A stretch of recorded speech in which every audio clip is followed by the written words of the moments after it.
Evangelho segundo João, capítulo de número 17. Tendo Jesus falado estas coisas, levantou os olhos ao céu e disse: Pai, é chegada a hora. Glorifica teu Filho, para que o Filho te glorifique a ti. Assim como lhe conferiste autoridade sobre toda a carne, a fim de que ele conceda a vida eterna a todos os que lhe deste. E a vida eterna é esta: que te conheçam a ti, o único Deus verdadeiro, e a Jesus Cristo, a quem enviaste. Eu te glorifiquei na terra, consumando a obra que me confiaste para fazer. E agora glorifica-me, ó Pai, contigo mesmo, com a glória que eu tive junto de ti, antes que houvesse mundo. Manifestei o teu nome aos homens que me deste do mundo.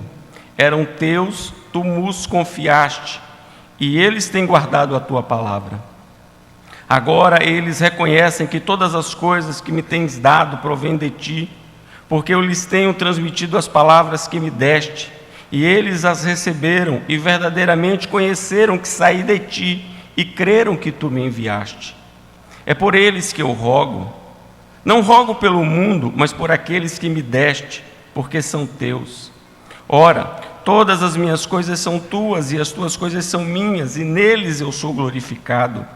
Já não estou no mundo, mas eles continuam no mundo, ao passo que eu vou para junto de ti. Pai Santo, guarda-os em teu nome, que me deste, para que eles sejam um, assim como nós. Quando eu estava com eles, guardava-os no teu nome, que me deste, e protegi-os, e nenhum deles se perdeu, exceto o filho da perdição, para que se cumprisse a Escritura. Mas agora vou para junto de ti, e isto falo no mundo, para que eles tenham o meu gozo completo em si mesmos. Eu lhes tenho dado a tua palavra, e o mundo os odiou, porque eles não são do mundo, como também eu não sou. Não peço que os tires do mundo, e sim que os guardes do mal. Eles não são do mundo, como também eu não sou. Santifica-os na verdade, a tua palavra é a verdade. Assim como tu me enviaste ao mundo, também eu os enviei ao mundo, e a favor deles eu me santifico a mim mesmo, para que eles também sejam santificados na verdade. Não rogo somente por estes, mas também por aqueles que vierem a crer em mim por intermédio da sua palavra, a fim de que todos sejam um, e como és tu, ó Pai, em mim e eu em ti, também sejam eles em nós, para que o mundo creia que tu me enviaste.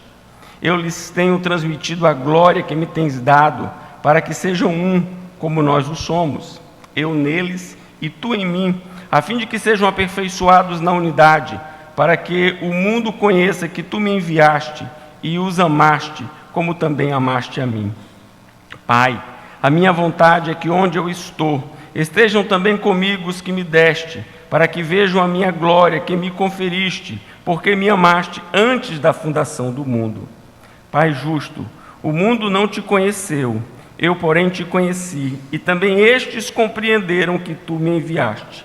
Eu lhes fiz conhecer o teu nome, e ainda o farei conhecer, a fim de que o amor com que me amaste esteja neles, e eu neles esteja. Amém. Nesta noite, meus amados irmãos, a meditação tem como tema Jesus, o misericordioso intercessor. De uma forma muito simples, muito tranquila, nós podemos dividir o Evangelho de João em 3 grandes blocos. O primeiro bloco, de 1 a 12.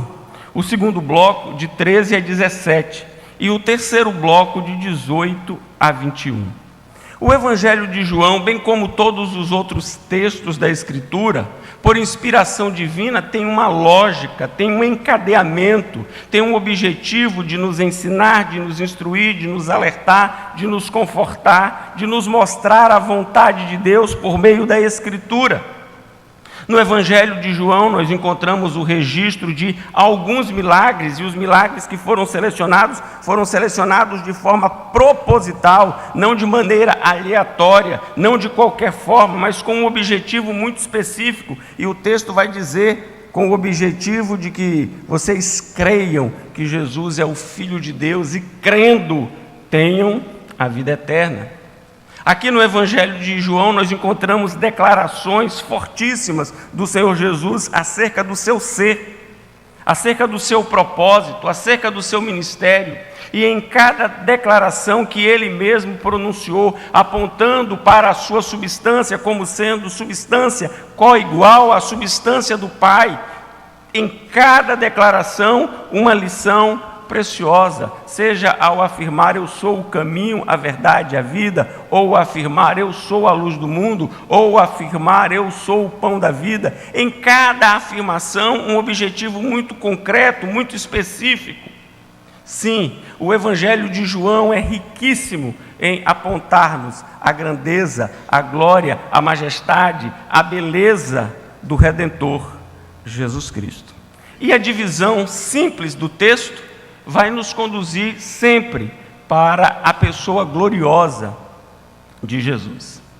Quando nós pegamos o primeiro bloco, que vai de 1 a 12, nós temos ali no capítulo 1 uma introdução, como em todo o trabalho literário, apontando justamente para a grandeza do Redentor, algo que será objeto da nossa análise posteriormente. E tão logo a apresentação tenha sido concluída, o que nós temos da parte de João é uma demonstração acerca do trabalho de Jesus de forma pública, de forma geral. Nós vamos ter aqui em cada capítulo como o Senhor Jesus se relacionou e qual o seu objetivo em cada encontro e qual a sua intenção em cada momento no que diz respeito ao seu ministério público, amplo e geral. Vejamos, capítulo 2. As bodas em Caná da Galileia e a purificação do templo. O objetivo aqui é mostrar que tudo aquilo que o Senhor Jesus faz, que Ele traz à existência, é infinitamente superior a tudo aquilo que o homem pode produzir. No Filho de Deus há uma qualidade inigualável. Quando nós chegamos no capítulo 3, o diálogo de Jesus com o mestre da lei, com Nicodemos, com aquele homem experimentado, com aquele homem versado nas Escrituras, lhe é informado de uma forma muito direta a necessidade do novo nascimento. Sem novo nascimento, ninguém poderá encontrar-se com Deus. Sem novo nascimento não há vida eterna. A vida eterna, conforme nós lemos, começa aqui. E a vida eterna é esta, que te conheçam a ti, o único Deus verdadeiro, e a Jesus Cristo a quem enviaste. Foi isso que ele disse a Nicodemos, quando ele encontra-se com a mulher samaritana, conforme registrado no capítulo de número 4. Nós temos ali a demonstração clara da abrangência do Evangelho, que alcança indistintamente todos os povos. Quando chegamos no capítulo 5, a cura em Betesda, a demonstração do poder do Senhor Jesus sobre o tempo. Um homem que jazia paralítico há 38 anos, certamente já desprovido em si mesmo de qualquer esperança, certamente já desacreditando de tudo e de todos ao seu derredor.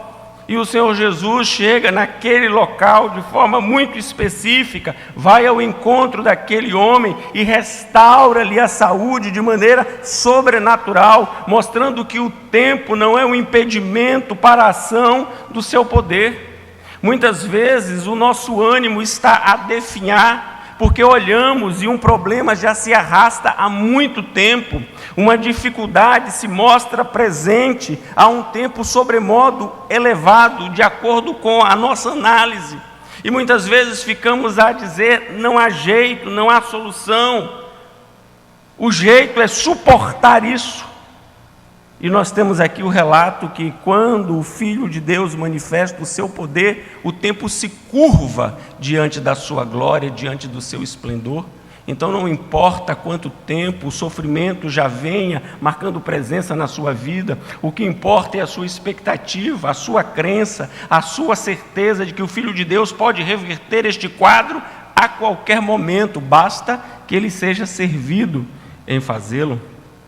Capítulo 6, a multiplicação dos pães, ele é suficiente para alimentar a todos, ele é suficiente para satisfazer a todos, não há necessidade que não possa ser satisfeita pelo Filho de Deus. Capítulo 7, a festa dos tabernáculos, ele deixa bem claro que ele é a água da vida.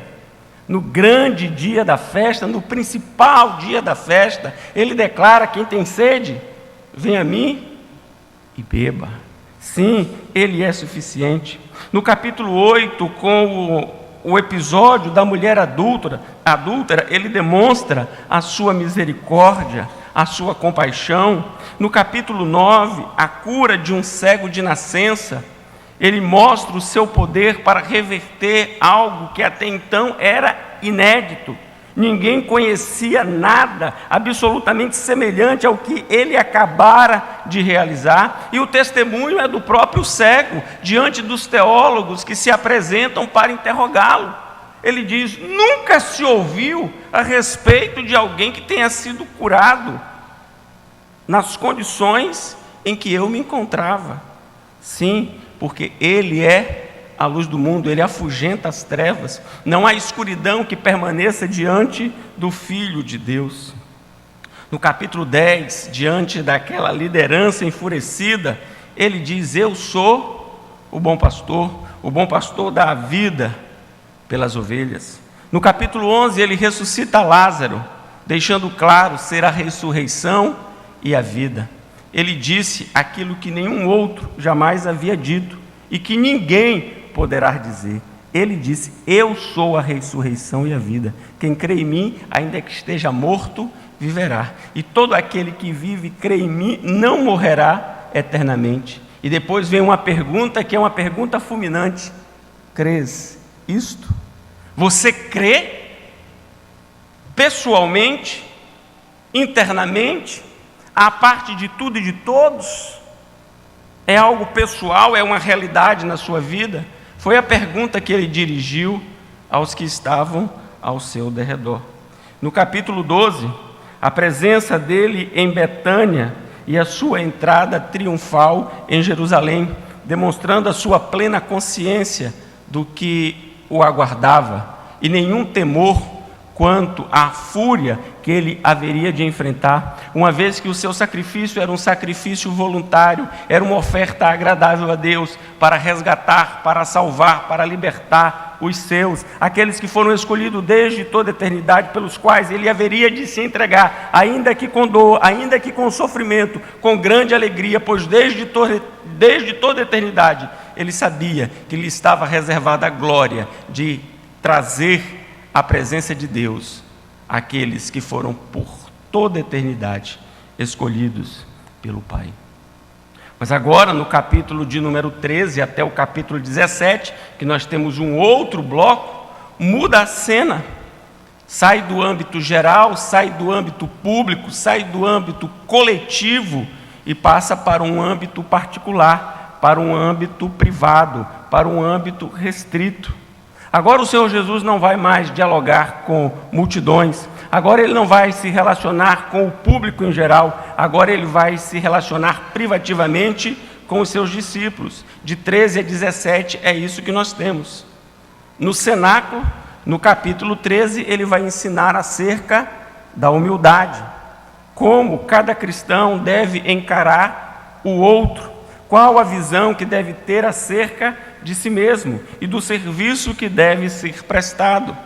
No capítulo de número 14, ele traz uma palavra de encorajamento diante das dificuldades, diante das adversidades, diante das lutas. Sim, há consolo abundante no Filho de Deus. No capítulo de número 15, a importância dos frutos. Todo aquele que nele está conectado, frutifica. Haverá de frutificar e frutificar e frutificar abundantemente. No capítulo de número 16, o ministério do Consolador, aquele que nos conduz a toda a verdade, aquele que nos lembra acerca de tudo que já fora ensinado anteriormente. Nós não ficaríamos sozinhos, nós não estaríamos órfãos, nós não seríamos entregues à própria sorte. Antes, o Espírito de Deus haveria de nos conduzir em todo tempo e em toda situação. Agora, há uma nova mudança aqui, porque nos capítulos 13, 14, 15 e 16, o Senhor Jesus está de forma muito restrita e objetiva, falando aos seus discípulos acerca de Deus, acerca da sua vontade, acerca do seu propósito. Mas quando nós chegamos no capítulo 17, há uma mudança. Embora o ambiente continue privativo, restrito, particular, embora no ambiente só os discípulos, a temática muda, porque agora ele não vai mais falar aos discípulos acerca de Deus, ele vai falar a Deus acerca dos discípulos. É o que nós temos aqui no capítulo de número 17. O terceiro e último bloco, que vai de 18 a 21, o que você vai ter é o relato da traição, do julgamento, da crucificação e da ressurreição de Jesus. Como o nosso objetivo é analisar o capítulo de número 17, o que Jesus fala com Deus acerca dos seus discípulos, nós vamos nos deter aqui de uma maneira ainda que breve acerca desta oração, que certamente é a mais importante oração intercessória da Escritura. Na Escritura nós temos o relato de muitas orações que nós podemos descrever como fervorosas, orações que nós podemos descrever como marcadas pelo altruísmo, orações ricas em teologia, orações específicas pedindo a Deus a manifestação da sua assistência. Podemos citar a oração que Abraão pronunciou pedindo a Deus que poupasse os justos que porventura existissem em Sodoma e Gomorra e, consequentemente, poupasse toda a cidade. Ali nós temos o pai da fé. Moisés, que muitas vezes colocou-se diante de Deus para interceder em favor do seu povo, pedia a Deus que tivesse misericórdia de Israel, que se compadecesse apesar da rebeldia, apesar da dura cerviz, apesar da desobediência, apesar da incredulidade. Não poucas vezes Moisés se colocou diante do Pai, clamando: Deus, tenha misericórdia do teu povo. Sim, o grande legislador esteve intercedendo. Davi, em favor do seu filho, em jejum, em lágrimas, despojado da sua majestade real, longe do trono, distante da coroa, longe do cetro, longe da pompa, humildemente diante de Deus, rogando de dia e de noite que Deus se compadecesse do seu filho e restaurasse a saúde do seu filho. Aqui, o maior de todos os monarcas esquece absolutamente de tudo que é humano e coloca-se em oração diante de Deus. Mas nós podemos também trazer à memória a oração de Daniel, no capítulo 9 do seu livro, em favor do seu povo. Aquele homem com o coração sofrido, porque o seu povo estava distante dos preceitos, dos mandamentos, daquilo que Deus havia ordenado para a sua conduta diária. E ali nós temos um intercessor. Ou o que dizer da oração de Neemias, o grande líder político, que também se colocou diante de Deus em favor do seu povo. Sim, meus amados irmãos, são homens de valor, são homens que se tornaram notáveis, cujas vidas estão descritas nas Escrituras. Mas eram homens falhos, homens limitados, homens imperfeitos, homens que careciam da assistência de Deus, do perdão de Deus, da misericórdia de Deus.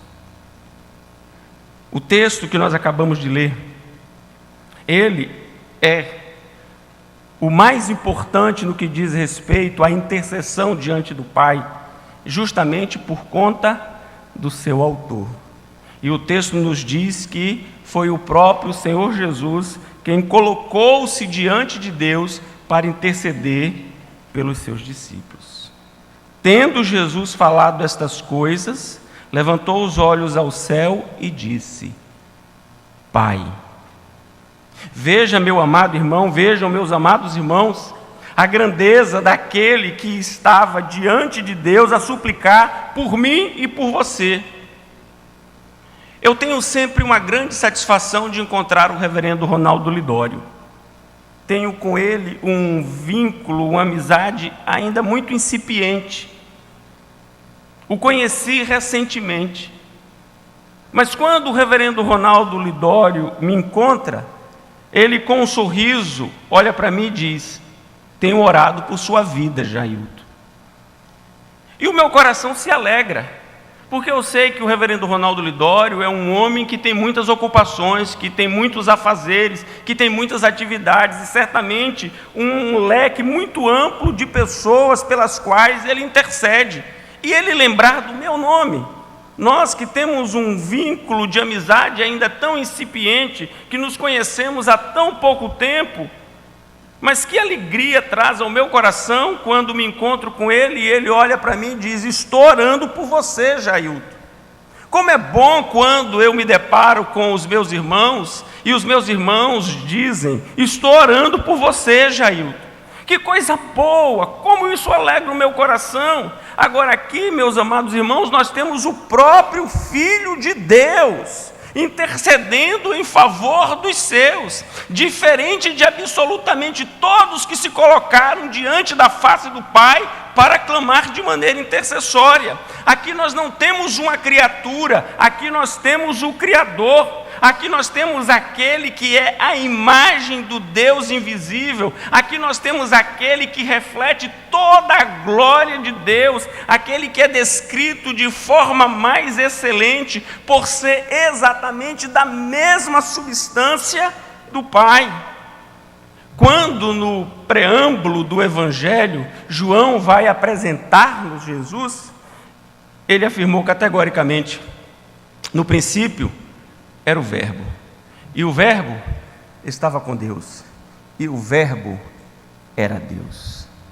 Da mesma substância, da mesma essência, da mesma natureza, Deus de Deus, luz de luz, verdade de verdade, e é Ele, o Filho de Deus, que está a interceder por nós. Portanto, esta oração é a mais sublime oração intercessória por conta do seu autor. Eu quero dizer a você nesta noite que o Filho de Deus colocou-se diante da face do Pai em favor da sua vida, da sua causa, dos seus dilemas, daquilo que passa no seu viver. Você não é desconhecido, a sua causa não está esquecida, o sublime intercessor está diante do Pai. Nos faltam palavras para descrever a majestade, a glória, a sublimidade do Filho de Deus. O apóstolo Paulo, escrevendo aos Colossenses, no capítulo 1, dos versos 15 a 19, disse assim: Ele é a imagem do Deus invisível, o primogênito de toda a criação, pois nele foram criadas todas as coisas, nos céus e sobre a terra, as visíveis e as invisíveis, sejam tronos, sejam soberanias, quer principados, quer potestades. Tudo foi criado por meio dele e para ele. Ele é antes de todas as coisas, nele tudo subsiste. Ele é a cabeça do corpo, da igreja. Ele é o princípio, o primogênito de entre os mortos, para que em todas as coisas dê a primazia. Algumas pessoas equivocadamente pegam a expressão primogênito aqui do capítulo 1, verso de número 15 da epístola aos Colossenses, para afirmar indevidamente que Jesus foi a primeira criatura a vir à existência. Isso aqui está errado, porque na ideia das pessoas que interpretam equivocadamente o texto, o primogênito refere única e exclusivamente ao primeiro. Há textos na Escritura que o sentido é de primeiro, mas não é a única interpretação para a palavra primogênito. Primogênito não é apenas o primeiro, é aquele que recebe toda a glória, é aquele que recebe o que há de melhor, é aquele que tem a primazia sobre todos. Então o que o apóstolo Paulo está dizendo é: o Filho, ele tem a primazia sobre todos, o Filho é herdeiro de tudo, o Filho tem absolutamente tudo que pertence ao Pai, não é uma mera criatura. No capítulo 2, no versículo 9, o apóstolo Paulo diz: porquanto nele, em Cristo, habita corporalmente toda a plenitude da divindade.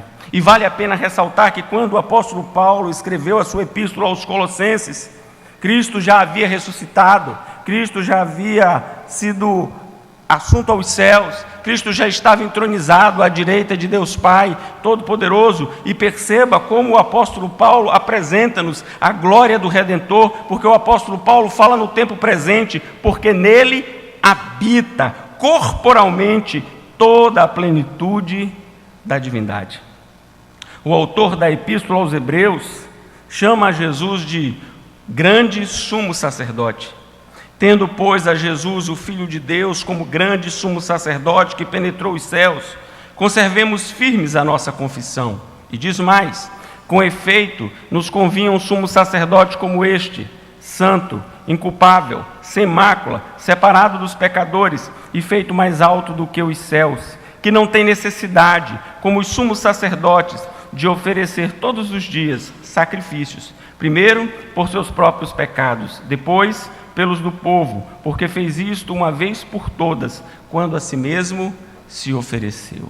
Sim, está aqui aquele que é maior do que Abraão, maior do que Moisés, maior do que Davi, maior do que Daniel, maior do que Neemias, maior do que absolutamente todos. Está aqui Jesus Cristo, o Filho de Deus, e é Ele que intercede em favor dos seus.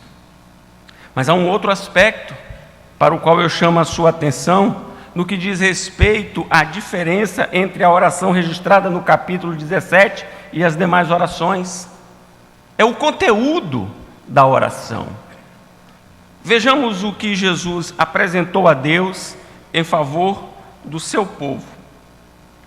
Quando eu estava com eles, guardava-os no teu nome, que me deste. Estou lendo o versículo 12. E protegi-os. E nenhum deles se perdeu, exceto o filho da perdição, para que se cumprisse a Escritura.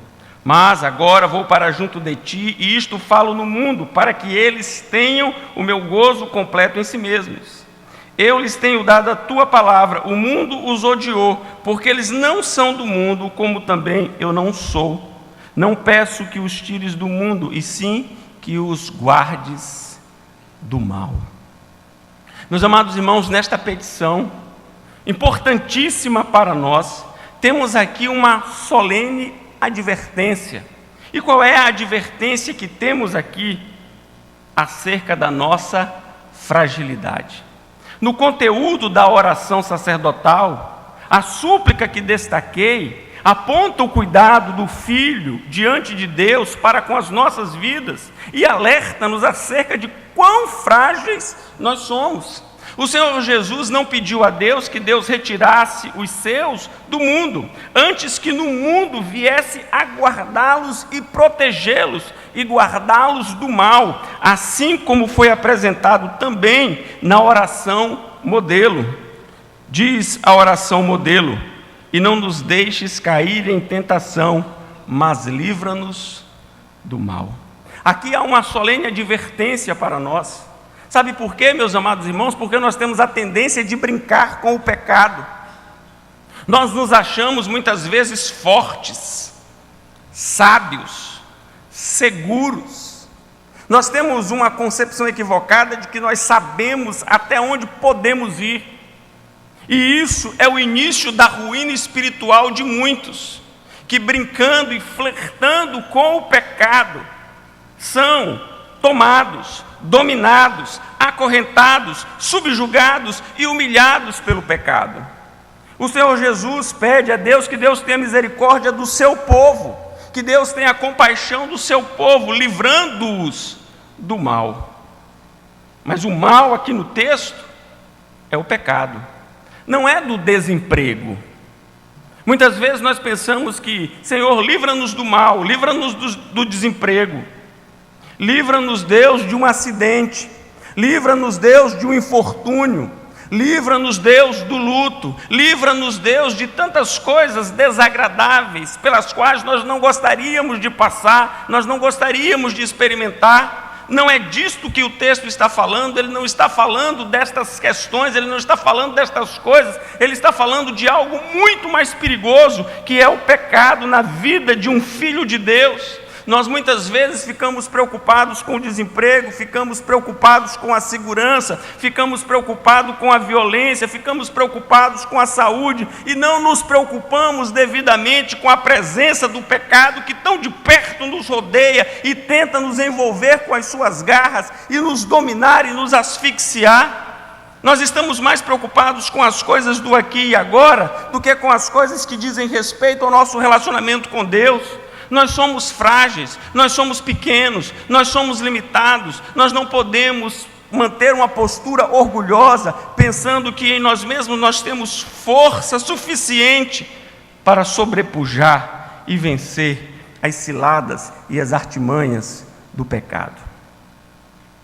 Davi foi um homem que matou feras, animais selvagens.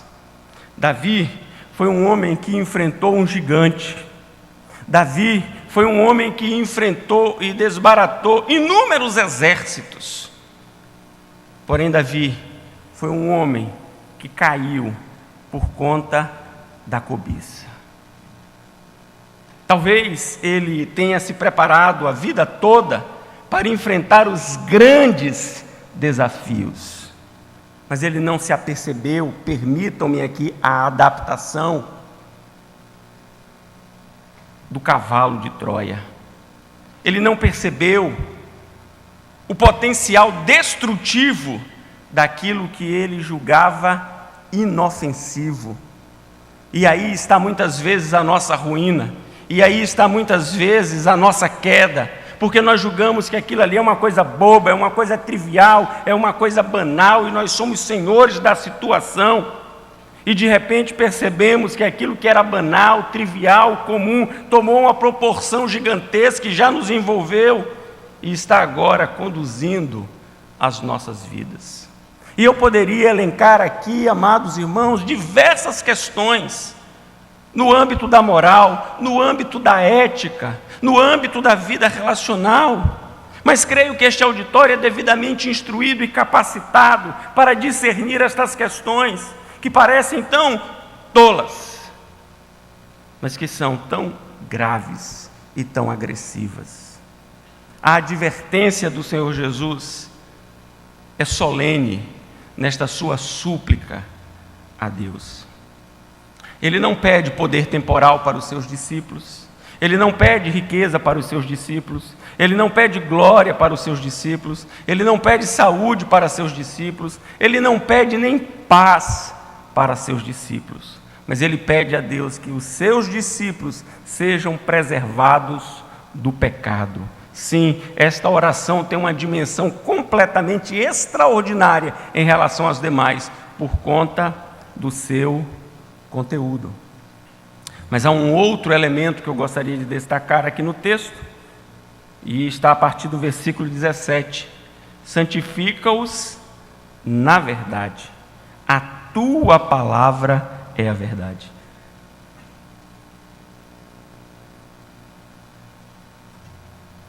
Se na petição anterior nós fomos advertidos, na petição seguinte nós somos humilhados. Por que humilhados? Porque santificação é um processo, diferente de justificação, que é um ato. A santificação é contínua, dia após dia. E quando o Senhor Jesus pede a Deus que os seus sejam santificados, é porque eles não são perfeitos, é porque eles não são completos, é porque eles não estão acabados, eles não alcançaram o ápice. Há toda uma caminhada, há toda uma jornada. E aqui, meus amados irmãos, há uma outra questão seríssima no que diz respeito ao nosso relacionamento com Deus. É que nós temos a respeito de nós mesmos uma posição e uma opinião extremamente elevada. Nós nos achamos muito bons, muito competentes, muito sérios, nobres, extraordinários, fantásticos, quando o Senhor Jesus está pedindo a Deus: santifica-os na verdade, a tua palavra é a verdade. Se nós fôssemos tão bons, tão perfeitos, tão íntegros, tão justos, tão corretos, nós não precisaríamos de santificação. A santificação é justamente porque ainda somos imperfeitos, ainda somos falhos, ainda somos limitados, ainda somos incoerentes, ainda somos fracos. E nós precisamos da ação do Espírito de Deus para ir retirando toda esta impureza, tudo isso que está na nossa vida e que desagrada a Deus. A santificação, meus amados irmãos, é de conformidade com a palavra, que é a verdade. A santificação não tem absolutamente nada a ver com legalismo, nem com moralismo ético. A santificação tem a ver com um aperfeiçoamento que é feito diariamente pelo Espírito de Deus na nossa vida, para que nós sejamos conforme o caráter do nosso Senhor e Salvador Jesus Cristo. A santificação é aquilo que o Espírito Santo de Deus vai fazendo em nós, para que nós possamos perceber o que há no nosso viver, que difere do caráter do Senhor Jesus Cristo, para que por sua graça venhamos a abandonar tudo aquilo que é contrário à sua palavra. Se nós tivéssemos uma consciência mais clara a respeito de quem efetivamente nós somos, nós valorizaríamos muito mais o que o Senhor Jesus pediu a Deus em nosso favor. Santifica-os na verdade, a tua palavra é a verdade. Como nós precisamos da ação santificadora do Espírito de Deus.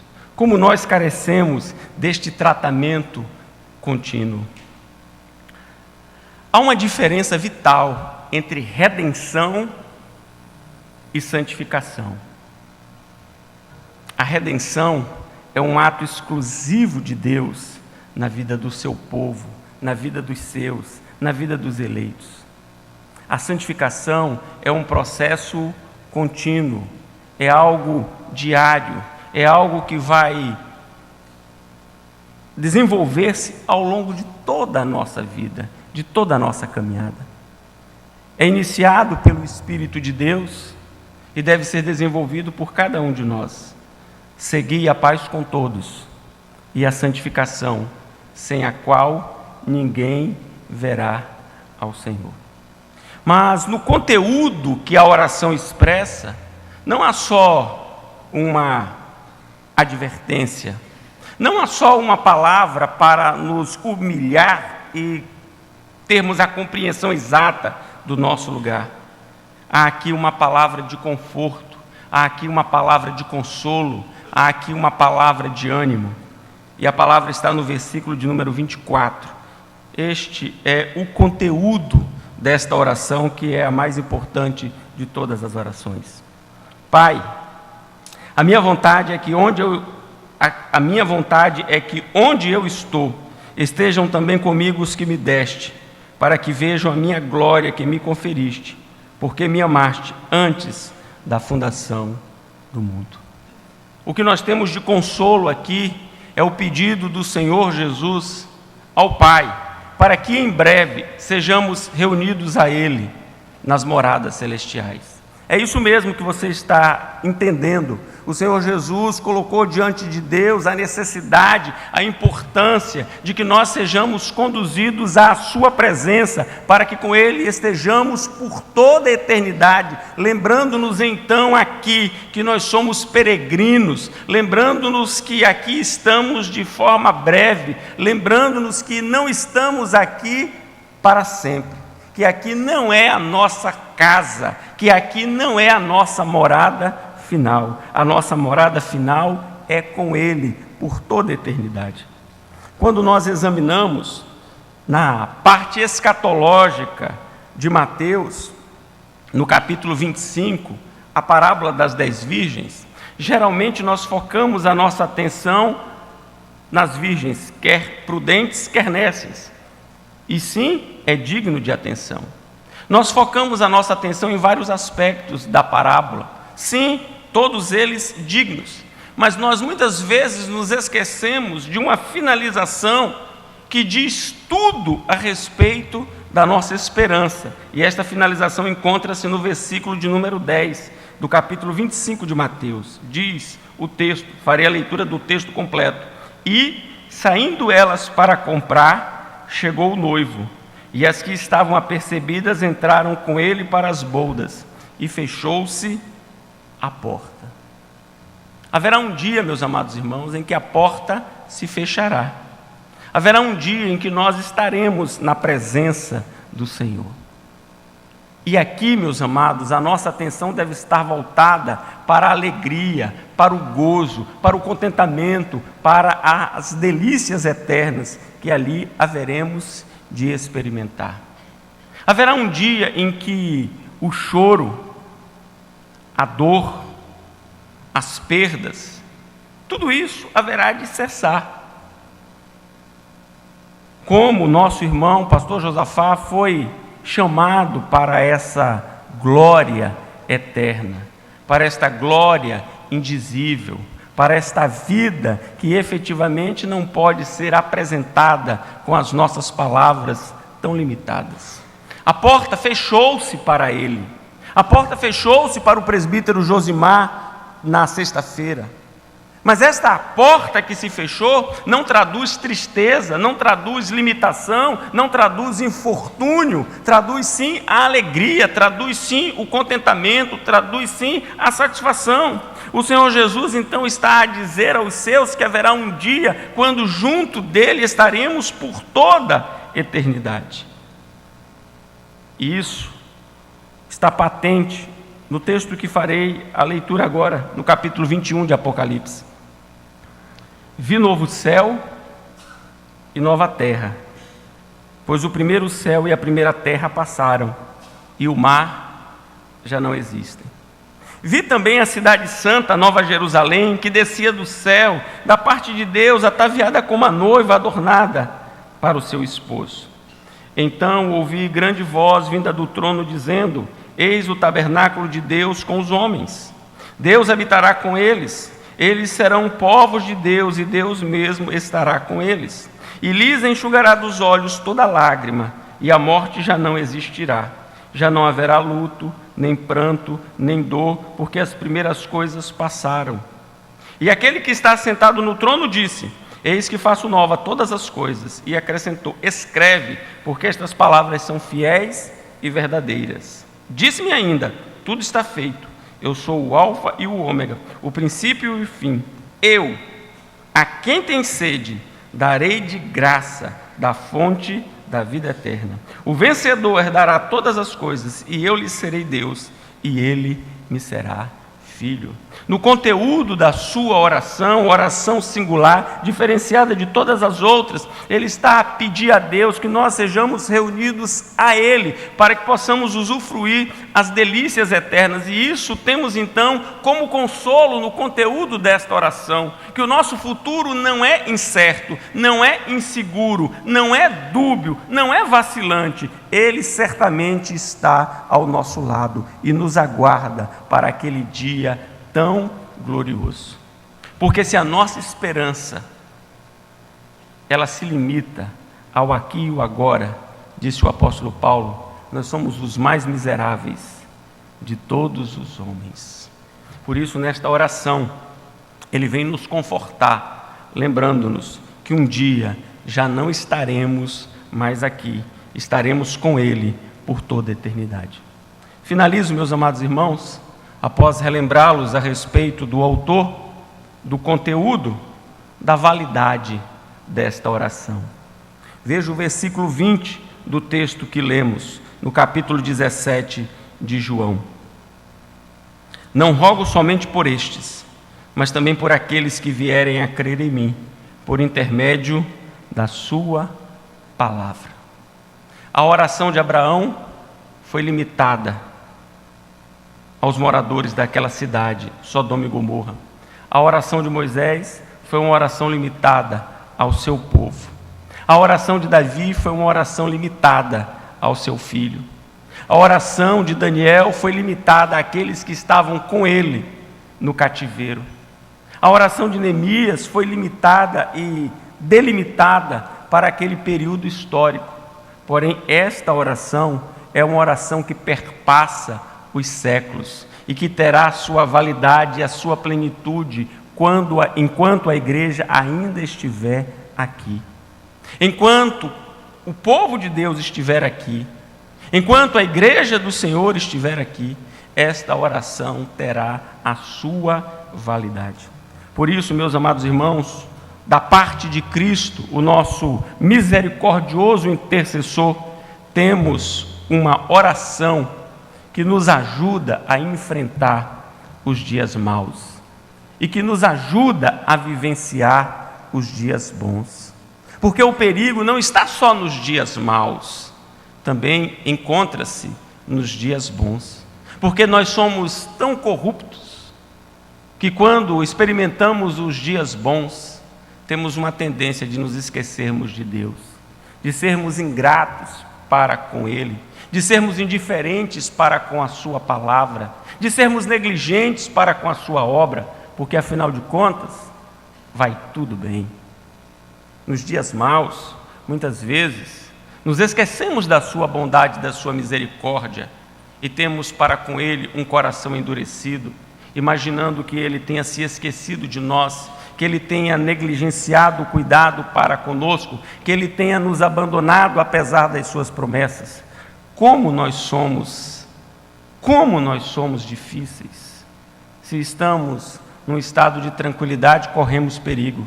Se estamos num estado de apreensão, corremos perigo. É por isso que esta oração se constitui na mais importante de todas as orações, válida, patente e presente diante do trono da graça de Deus. Que então nós sejamos devidamente advertidos, sejamos adequadamente humilhados e plenamente confortados com aquilo que o Senhor Jesus apresentou diante do Pai para o louvor da sua glória. Amém.